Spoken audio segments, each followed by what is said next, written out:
Welcome back, Spokane, and everybody in our podcast land to another episode of EvoReal Talks. I'm Matt Side. And I'm Jessica Side, and we're your hosts for today.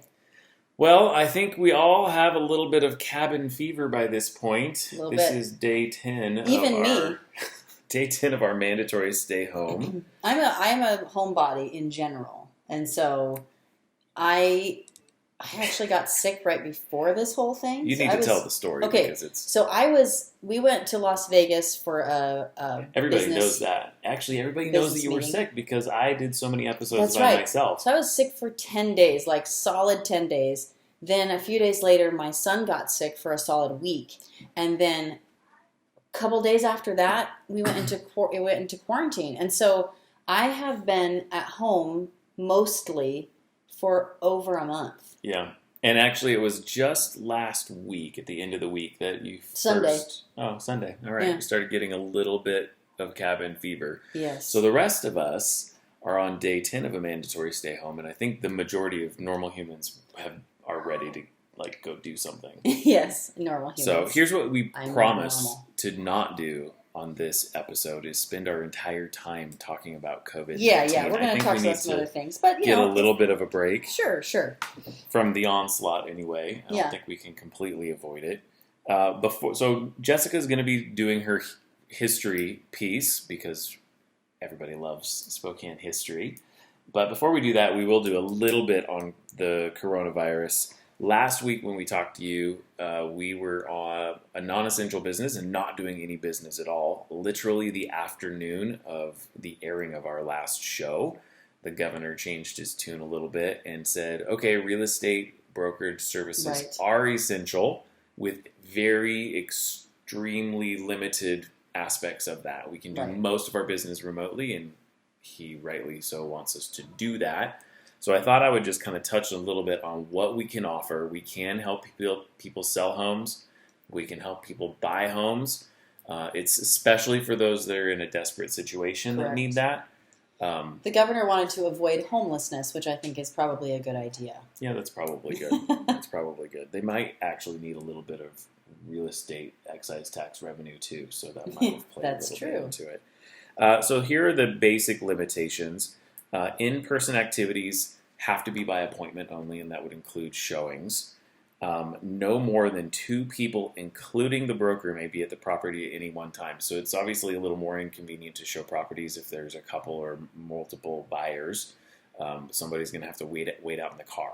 Yeah. The other thing that they did, which was really important, was that real estate transaction services, such as inspectors, appraisers, photographers, 3D tours, movers, and even stagers are now allowed to be essential businesses when it comes to a real estate transaction. So for the 14,000 pending transactions in the state of Washington, that's a huge relief. Very important.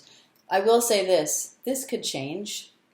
Like tomorrow? It could change. It actually could change yesterday. That's since right. We're recording this a couple days That's before. right. So just be aware that this is for this moment in time. These are the rules, but those could change. And even with that, we're being extremely careful on. Yeah, and here's what I will say is if you want to know more details about how EvoReal is taking this seriously and protecting our clients, if you go to our Facebook page, we pinned at the top of our page a video that Jessica and I recorded several weeks ago, actually before the stay-at-home order was even in effect, just to kind of explain what we're doing for you, our clients and prospective clients, and even the clients of other people, to protect them in this just time. basic protections for taking care of people. So you can check it out if you want to know more details. EvoReal is how you spell our name, and if you search that on Facebook, you'll find us.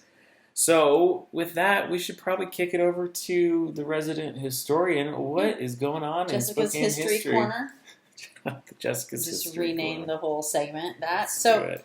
Of course, all of this has made me think about our nurses and doctors and the people in the medical field that are not on a, like my son calls it, a coronacation. They are not only working extremely hard, more than usual, but they're putting themselves in harm's way. And I think we're all extremely appreciative for them and the work that they do. And I thought it would be kind of interesting to talk and to learn about the history of Sacred Heart. Sacred Heart is one of our main hospitals here. We have other hospitals. Sacred Heart is where all 3 of our children were born. And that's where I was born, that's too. where you were born. And I was not born there. I was actually born in Detroit, Michigan. Shout out. I'm shaking my head for those watching this on YouTube because she's always so proud of being born in Detroit. I'm super proud of being born in Detroit. Anyway, so I did a little bit of research, and so I'd like to share with you what I've learned, Matt. I would love to learn. Okay, so did you know that Sacred Heart opened on January 15th in 1887? I didn't. Crazy, right? That's a long time ago. So this is the coolest thing. I mean, most hospitals you find are started, there's a lot of them that are started from religious communities. This one, Sacred Heart, was started by a nun. Her name was Mother Joseph Paris, I don't know how to say her last name. We're just going to call her Mother Joseph. Mother Joseph P. Mother Joseph P. And she was from Canada, and she was really the catalyst. Sacred Heart was one of 29 hospitals. Parasol. Oh, thank you. French, dear. Okay, I know. I'm just not. I know. He took French. I did not. Parasol. So Sacred Heart was one of the 29 hospitals, schools, orphanages, and care centers established by this woman. Wow. Yeah, 29. She was really a go-getter. It sounds like her father taught her a little bit about design and actually even the carpentry itself. So she would put on a tool belt and work to literally build these places. Wow. In her whole instilled the nun stuff? Yeah. What do they call that, a habit? I believe so. It's a habit they can't break. Sorry. Okay. So to raise money, Matt, for this, the nuns actually rode on horseback to the mining places where people are mining, the railroad camps, to get donations. Can you just see them riding? I actually can, and I bet they had a really high conversion rate because I bet if a nun walked up to you while you were digging in a mine and said, I need money for people that are dying, that you'd probably find them something. Yeah, it's very possible.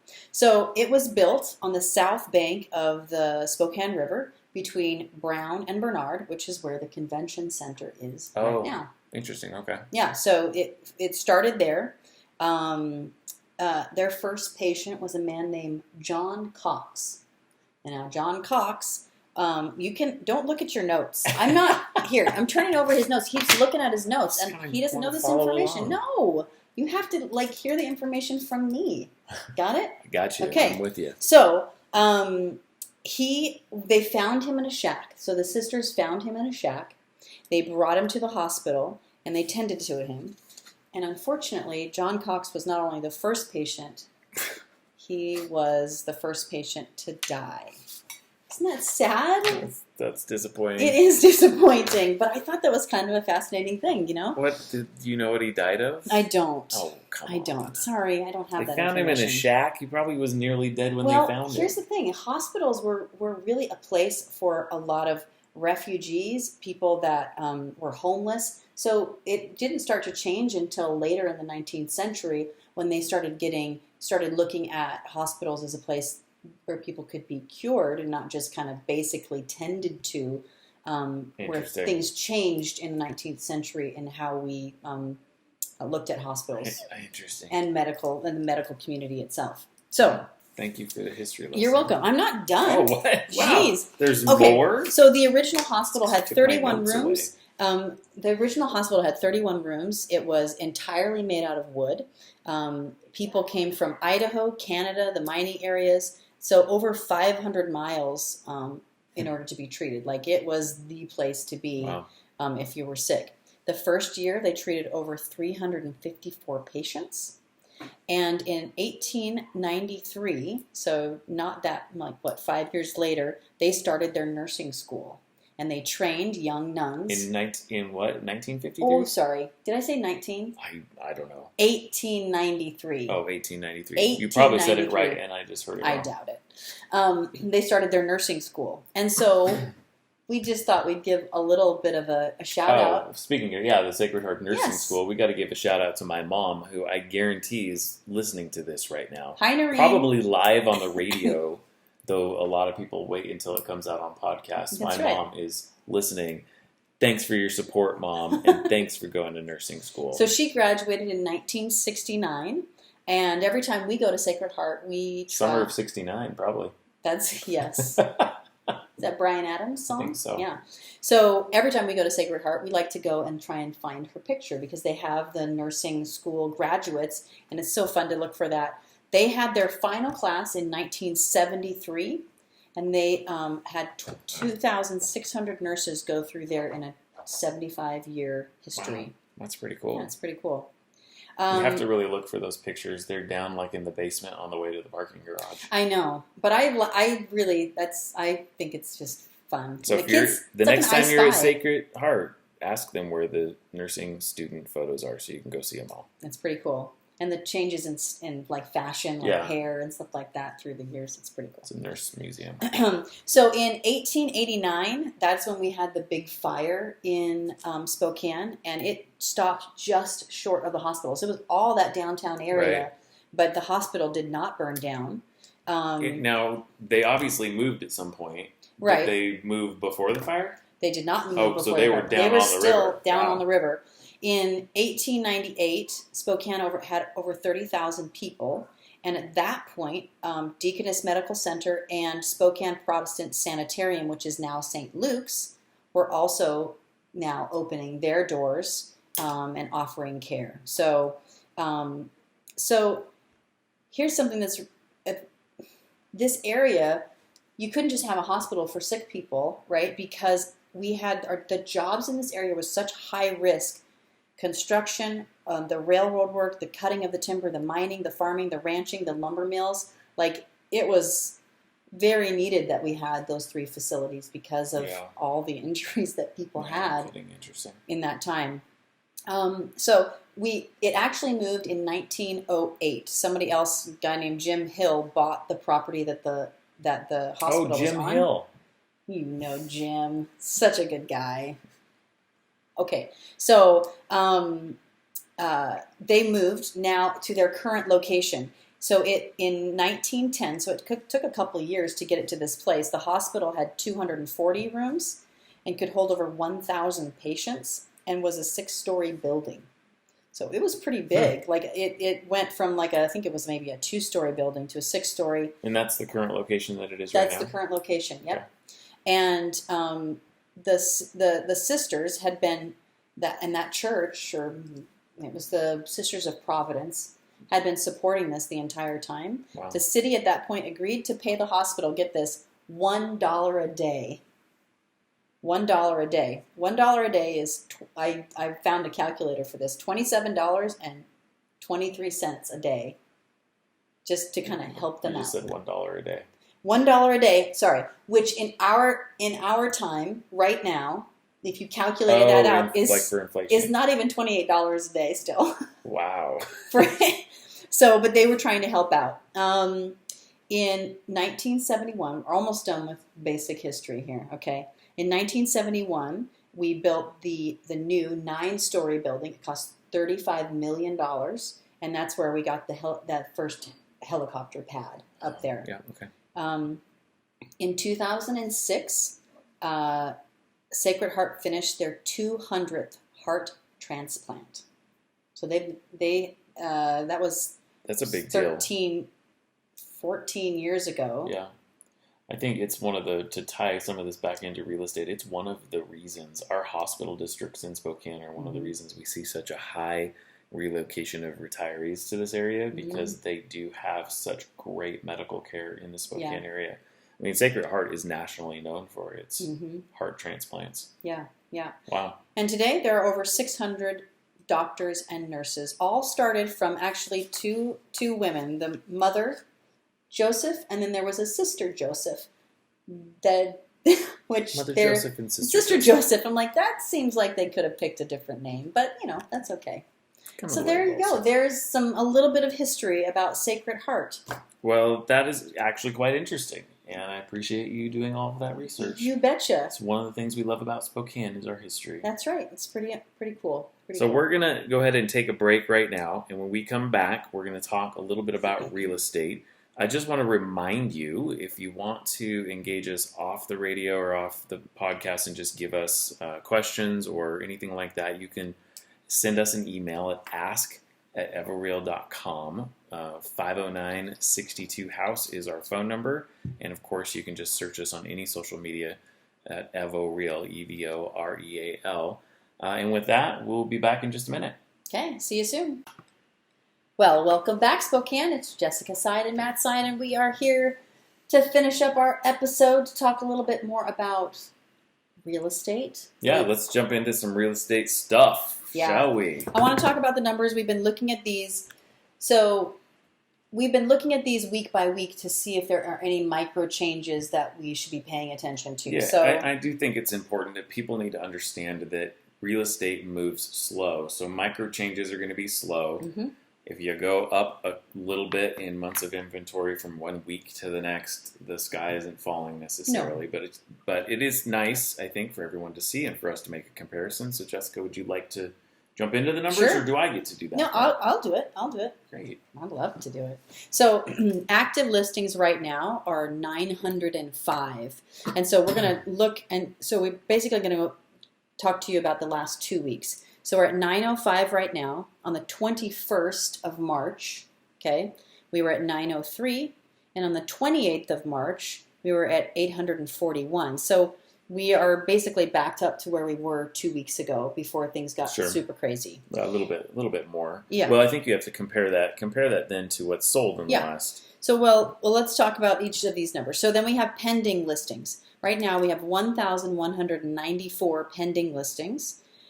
2 weeks ago, we were at 1,362, and 1 week ago, we were at 1,186. So we actually, again, we've gone up a little bit since last week. We're not at where we were 2 weeks ago. Right.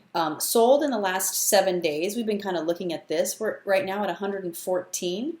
2 weeks ago, we were at 156, and 1 week ago, we were at 111. So in the last 2 weeks, we've been consistently in that 111, 114. Right. But, that's a little bit of a drop from 2 weeks ago. Yeah. Talk to me about 30 days. So sold in the last 30 days, it's 606 is what we've sold, which is 20.2 per day. And we were at 2 weeks ago, 647, and then 1 week ago, 628. So that's going down semi-significantly. I mean, Right. I mean, if you're looking at that, that's not quite 10% reduction. Yeah. 64 would be 10%. Mm-hmm. So, yeah. What's our months of inventory?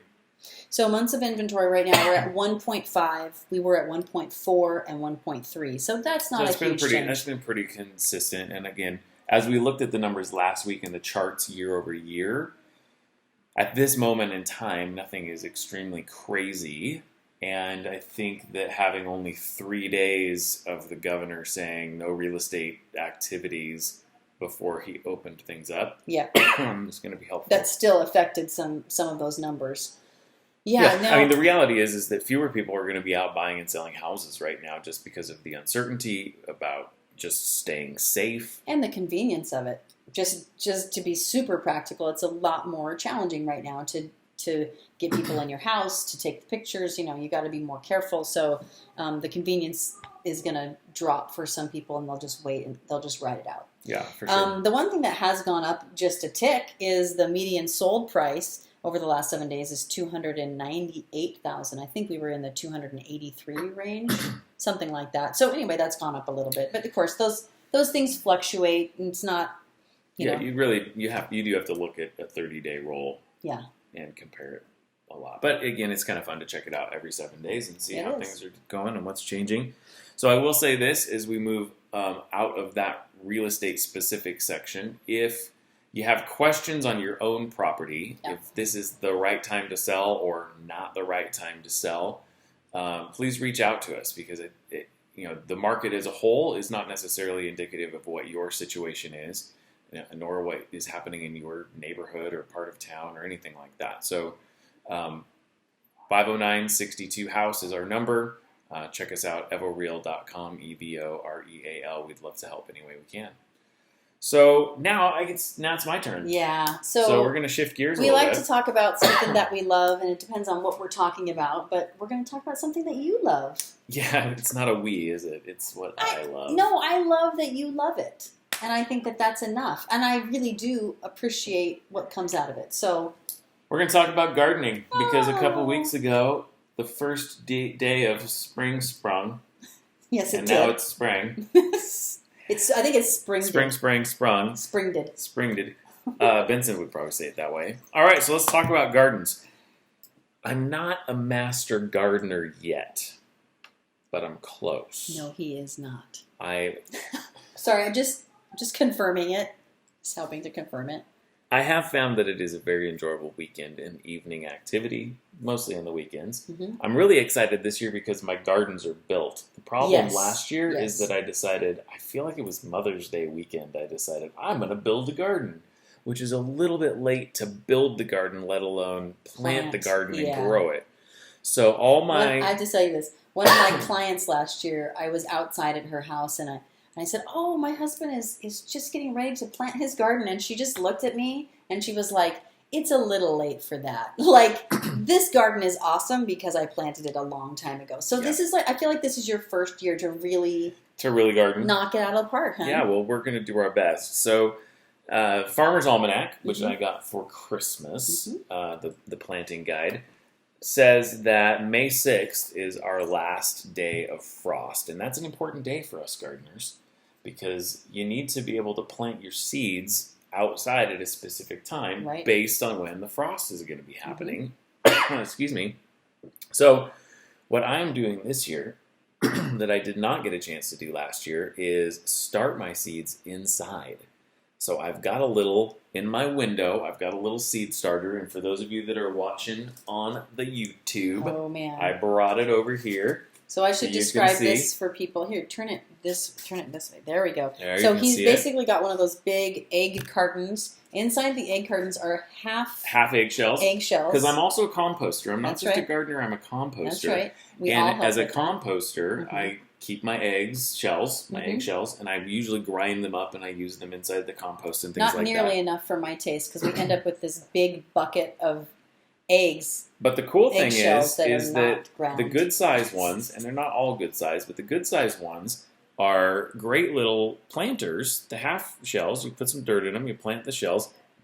And the best part is when it's time to actually plant them in the dirt, I just need to knock the bottom of the shell off, throw it down in the dirt, and we're good to go. I don't have to take it out. Yeah. We don't have any transplant shock or anything like that. Here I am. Oh man, it's a good thing I got a lot of these because I'm already screwing up my lettuce. So I've got lettuce, I've got romaine, I've got leaf lettuce, I've got some broccoli growing here, and you can barely see them. Everybody's going to want to be on YouTube this time. You can barely see them. Right there are my strawberry plants. I do have some peppers in here. So the tallest, I would say, he's got one plant that's about 3 inches tall, and the rest of them, some of them are barely out of there, and then a lot of them are more like 1 inch. So. And my jalapenos, I have one jalapeno plant somewhere in here that's barely coming up. It's not looking so great. So we'll see. We'll see how the jalapenos. And do. So here's the thing: did you want to thank me for something? The book? No. Well, I'm sure there's a lot of things that I want to thank you for. I think you should thank me for letting you put them in the windowsill. Yeah. On my kitchen counter. She's got an egg carton. And it's not half shells. And it's not like 12 eggs. It's like 18 eggs. How many eggs? Well, it's one of those big square ones. It's one of the big ones. Yeah. So we'll post a picture for everybody so you can see how awesome my planters are.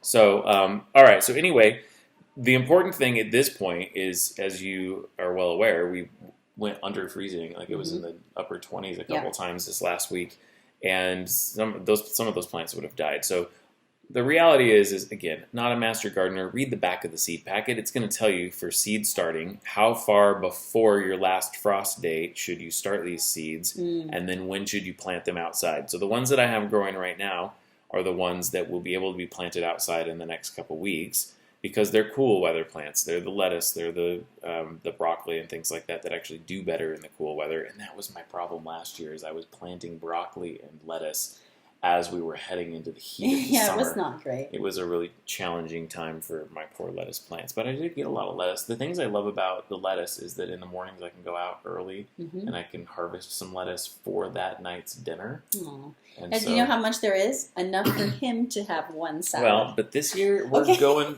a little more. Okay. That's all we're planting this year is lettuce. This is it. That's all we're going to get. Lettuce. So we'll see. No. And actually, one of my seeds that are in there, I don't even know what they are. I forgot to label it. And It'll be a surprise. And then next week, if nothing comes up, I wonder if I just forgot to plant anything. Maybe. Because that was the night of our Four Corner Neighbor Cafe, Oh. which was when we had social distancing, but we didn't have to stay in our house, and so our neighbors all came outside and we sat across the street from each other and enjoyed a drink and conversation while we stayed more than 6 feet apart. Yeah, we were like 20 feet apart. And I was kind of rushing at the end, so Okay. I'm a little bit I got you. concerned that maybe I didn't actually plant anything. Uh-oh. So we'll see. So now, anyway, there's the gardening piece. If you have some questions, I can help you with your garden. Yes, maybe so. I can At help least you. with inspiration. He's going to be able to help you with his enthusiasm about gardening.